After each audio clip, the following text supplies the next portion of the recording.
Hi everyone, welcome to the RX Teach Happy Hour. My name is Brinson Wolf. I'm a PharmD and I will be your host this evening. Today we're going to be diving into essentially all of the data behind exercise and longevity.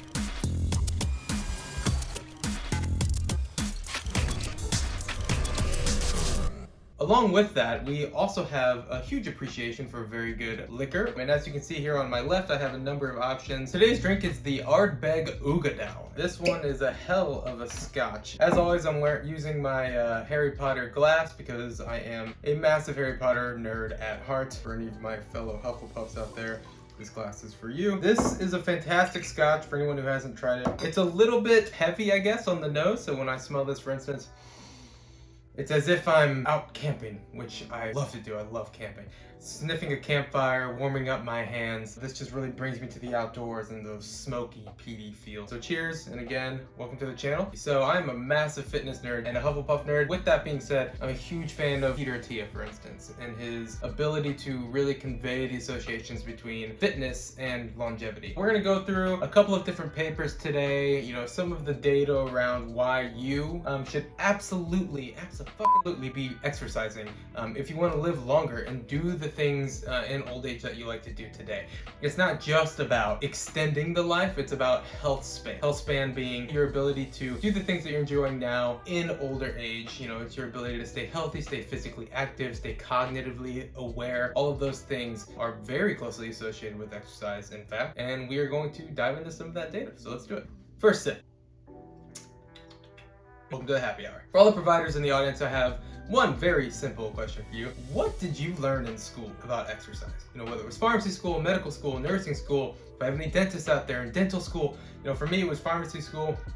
Did you learn a damn thing about how to exercise? For me, all I can really remember is learning about the ADA recommendations for the American Diabetes Association, telling me that I should recommend to my patients that they get 150 minutes or so of exercise every week, and that comes down to 30-minute exercise sessions for 5 days a week, and you're not really touching the weekends. So of course, I immediately picture myself in a situation where I'm counseling a patient or something, and I recommend to maybe an obese patient, hey, you should really be exercising 150 minutes per week for 30 minutes a day. And they, rather than maybe just ignoring me, they actually are interested, or maybe they were, right on that cycle, whatever that cycle is that you learned about to get people to stop smoking and whatnot. We're gonna ignore that for drinking, but for smoking, whatever that cycle is, they're right on that verge of being ready for change. Let's just say you happen to catch that patient in that moment. They're gonna have some follow-up questions for you.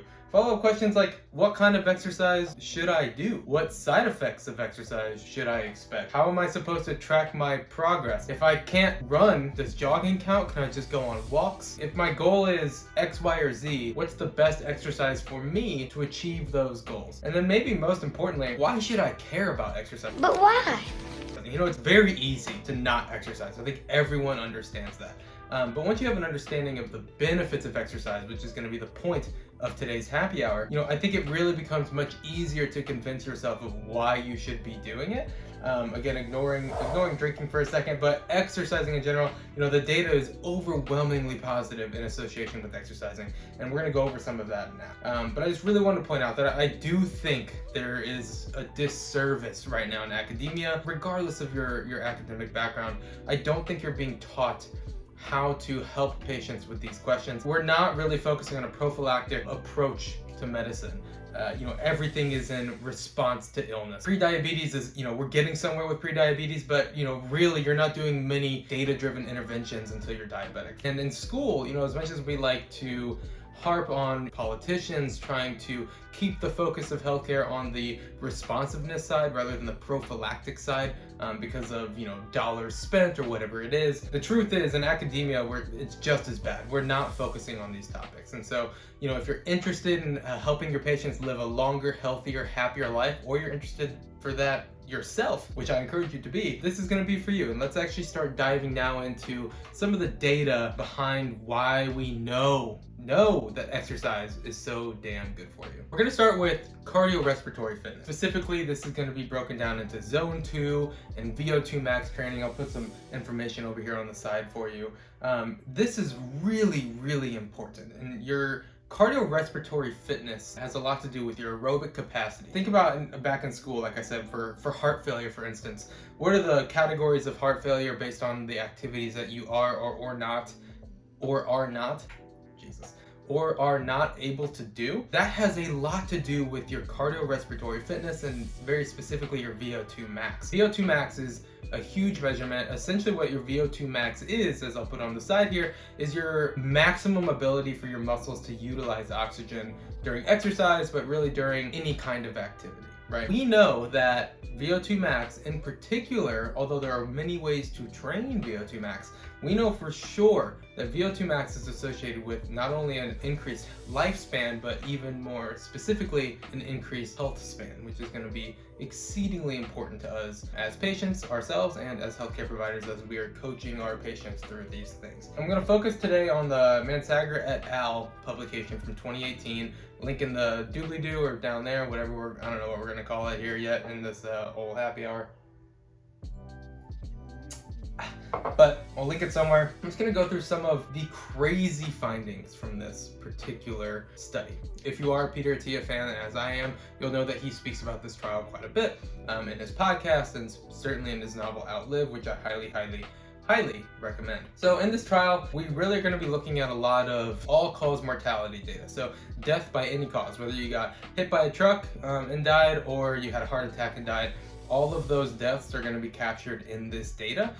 So obviously we're not saying that being more fit is going to prevent you from getting hit by a truck, although maybe you are able to jump out of the way, I don't know. That's not really the point of this. The studies aren't powered to break down types of death. That's not how the study was designed. It's really an all-cause mortality. We're going to have adjusted hazard ratios for all of this stuff. So first, just a little bit of background. We all know that smoking tobacco, again, ignoring whiskey for the moment, but we all know that smoking tobacco is not good for you. It's associated with high rates of death, lung cancer, etc., etc. COPD is another big one. We know from a Lim et al. Publication in 2022 that the adjusted hazard ratio for all-cause mortality in tobacco users is 1.79. So from either not using tobacco versus using tobacco, your risk of death from all causes is almost doubled, which is a ludicrous finding. Obviously, please don't smoke. Don't let your friends smoke. Don't let your kids smoke. Try to intervene if you can. It's better for everyone. Cardiorespiratory fitness, which is largely ignored, I think we can all agree on that, has a whopping insane hazard ratio of 3.9. with a 95% confidence interval of 3.67 to 4.14. That hazard ratio is associated with the lowest cardiorespiratory fitness tier versus a high cardiorespiratory fitness tier. Again, all of this is in the Mansager 2018 publication, which I highly recommend you check out. That's a crazy find. Being fit is insanely protective against all-cause mortality. It would essentially undo the hazard ratio associated with smoking. There are also crazy findings in that paper. As you can see, go look at the risk of being not fit, essentially, compared to having end-stage renal disease or compared to smoking tobacco, etc., etc. It never loses. Being fit is incredibly protective, and being not fit, or being in the lowest category, for instance, is incredibly dangerous. I think people know that intuitively, but to see it in a graph or in a table like this really, for me, puts it into perspective, as I'm always looking at data and white papers and whatnot. I didn't know you could read. So to see that actually hashed out is pretty impressive. So please, work on your VO2 max, work on your zone 2 training. We're going to be talking about those concepts in later videos. We're going to talk about how you can prescribe different exercise regimens targeting zone 2 and VO2 max for your patients. But you're going to have to wait till a different happy hour to check all that, a different whiskey. And as a reminder, your VO2 max is heavily associated with your activities of daily living and what you can and cannot do. Can you briskly walk upstairs? Can you walk down the road at a 10% incline? Can you carry groceries down the street 5 blocks if you live in a city? Can you go to the grocery store by yourself? Are you able to do those things? Again, for whatever reason, I tend to think of heart failure and how all of that works in terms of categorization. But those activities of daily living, specifically around activities that aren't cognitively involved, but more physically involved, are going to be incredibly tied to your VO2 max. So those are, those are going to have those are dependent variables for each other. Those are going to have a direct association. So now we've talked about cardiorespiratory fitness, VO2 max, zone 2, and again, in later videos we will very much focus on those things. The other thing about being fit though is being strong, right? Like, how much can you bench, bro? That kind of shit. The truth is, being strong is incredibly protective as well. And one of the main reasons for this is fall risk. And again, if you're a fan of Peter Attia, you have heard this before, but falling, especially after the age of 65, is the leading cause of accidental deaths in the United States. But think about that. It's not car crashes, it's falls if you're over the age of 65. The way this happens is, grandma or grandpa is, going down the stairs or walking around their kitchen, they trip, they fall, they grasp at something and they just can't hold on to it. They don't have the grip strength to catch themselves. Next thing you know, they hit the ground, they break a hip, they're in the hospital for a couple of months, they get a pneumonia, and they die. And that's just how it goes. We all know someone where that has happened to them.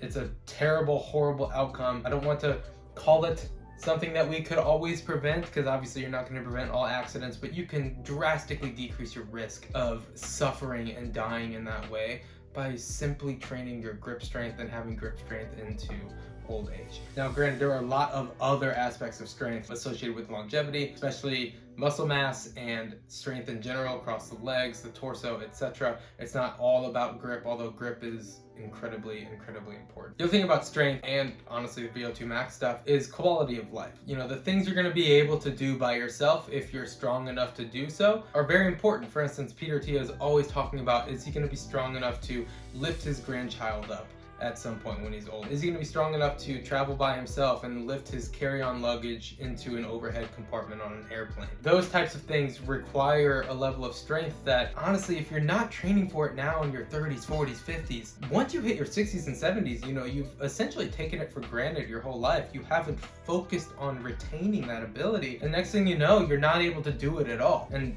that's just so commonly what happens to our elderly patients and the elderly population, particularly in the United States. So please focus on strength. And there really is a huge connection with mortality benefit. Again, think about how many people die of falls. You are preventing that. With strength training tends to come some sort of stability training, which again is going to prevent you from falling just as much as being able to trip and catch yourself. And again, when we're looking at quality of life specifically, there's one study from the UK, I'll populate it over here.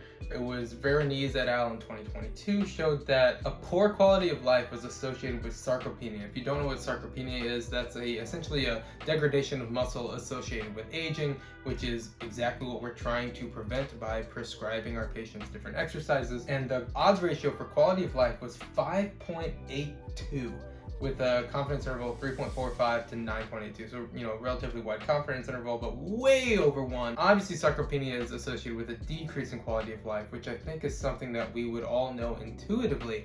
Yet, we're not deadlifting, we're not doing pull-ups, we're not testing our grip strength. The general population is ignoring this. Prescribers and providers are not taught this stuff in school and are therefore completely ignoring it. And if your patient is asking you follow-up questions about how to exercise, I really think it's a disservice to provide them with anything but extreme detail. Exercise is medicine, guys. This is how we're preventing illness. This is how we're extending life. No drug can do this as efficiently, especially from a prophylactic standpoint, and yet it's just ignored.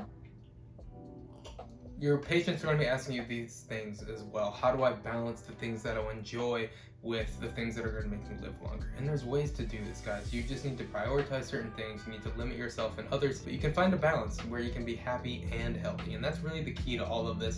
We want to live longer. We want to have a good time while we're doing it. And the point of living longer is so that we can continue to have a good time for a longer amount of time. When we're in that 90th, or when we're in that 9th decade of life and just struggling to get around, that's what we're trying to avoid to the extent that we can, at least. Have an occasional glass of scotch. Damn, that's good. I hope you enjoyed our very first RX Teach happy hour. Please go check out rxteach.com to see the rest of our content, which is extremely detailed and less under the influence. But I hope you join us next time. Grab a sip yourself, learn something, dive into some of the data, and let's just, let's go on this journey together. Cheers.